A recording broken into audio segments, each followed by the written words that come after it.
is the war. But behind every gun sight is a human being. We are those people. We are the jaded. We are the naive. We are the honorable and the criminal. We are the bound for legend and the lost to history. We are the knights of the sky, the ghosts in the desert, and the rats in the mud. These are our stories.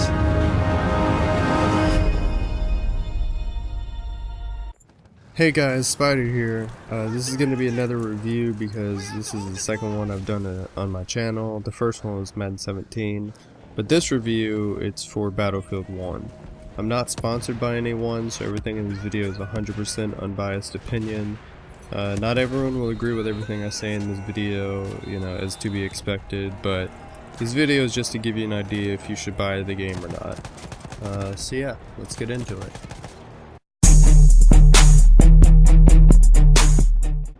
Okay, so I feel like a lot of people may think this is a small point, but I feel like it often gets overlooked, and I'm not sure why, because I feel like it really helps keep the game fresh. But what I'm talking about is weather effects. Sometimes you'll be fighting and there'll be clear skies, cloudy skies, you know, you can see as far as you want. Other times there might be like a slight storm with maybe some fog. You can't see more than probably 50 feet in front of you. And then sometimes it's just a complete shit show and you won't be able to see anything that's even like directly in front of you. You know, a building 10 feet away, you won't see it until you're like right beside it. I feel like that dramatically affects how the game is played, because if you can't see what's in front of you, or just barely what's in front of you, there won't be as many snipers. Tanks will have a harder time pretty much doing anything. You know, they can't see how to get to point A to point B. They can't see what kind of infantry is out there. So I just feel like it really affects how the game is played. And I also feel like it's a nice addition. I played a lot of Battlefield 4. I didn't play Hardline too much. And I think this is one of the first type games I've seen that has like a dramatic weather cycle to it. My third positive for Battlefield 1 would be the customization. There's a lot you can customize in this game. For example, if you like flying the planes, you can change what type of bombs you drop from the plane, the guns your pilot will have once he leaves the plane, and then there's different skins and stuff for the plane that you can get. You could do all this customization for tanks too, like what kind of tank you want to be. I know there's a long distance, there's a fire, and there's an up close tank. I haven't tried, the only one I've tried is the up close tank, and that's my favorite. But I assume the fire one would be pretty cool to go around lighting everyone on fire. You can put camo on your tank as well. And then for as far as your guns go, you can customize like the iron sights on your guns, the magnification of your gun or of your sights. You can control the recoil direction and then whatever skin you have for your gun. So there's just a lot of different types of stuff you can customize on this game. I really like the game modes they have on Battlefield 1. Conquest is 32v32, there's vehicles and all in a classic zone control type mode. This is what I play the most. There's always something to blow up, always someone to shoot at, there's always a tank to avoid or a teammate to heal or resupply. There's team deathmatch, you guys know what that is. There's TDM in every game you play. Rush, which makes you attack or defend 2 spots on the map at a time. And it goes like that until there's no more spawns left for the attackers or they capture every point on the map. There's War Pigeons, where they randomly spawn a package or a pigeon somewhere on the map, and you have to capture it and hold it until it's ready to be released. And then even once you do release it, the people on the other team can shoot at it, and then you have to start that round over again.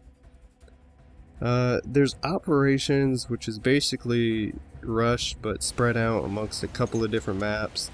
Operations is the only mode I don't really like so far. It takes very long to complete, and they just start giving like enemy behemoths to them like towards the end of the map. So you'll just spawn and they'll have a behemoth above your spawn, and you can't go outside or do anything like that. So like I said, they have a couple of different modes. I like all of them but Operations. But, you know, that's up for you guys to decide if you like them or not.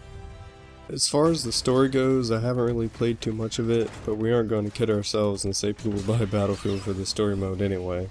But with that being said, I do like the story so far. They'll give you an objective and then give you a cutscene once you complete the objective, so it feels very much like a movie. Plus, playing through the story gives you unlockables in multiplayer.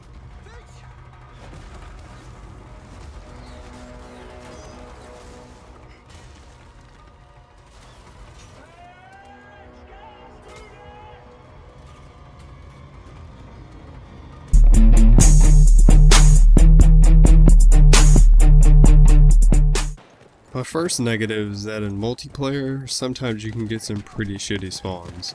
I've been spawned in front of an enemy, like with my back to him, plenty of times, and that can get pretty frustrating.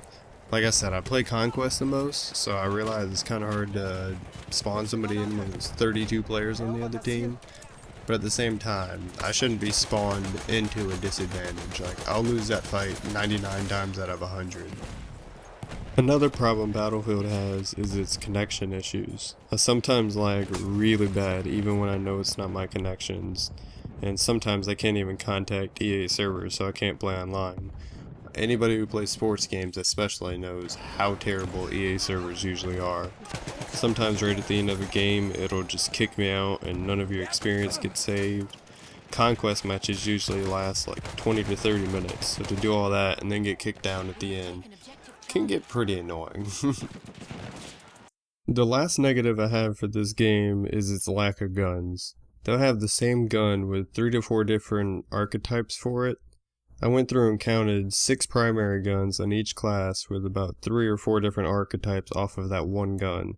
When a game centers around war and guns, 6 guns is a little too low for me.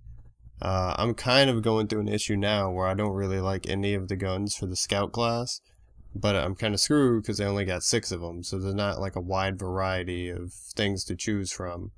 Like I said, they'll have like one main one and then 3 or 4 off of that with different maybe like firing modes and different sights and just different stuff like that.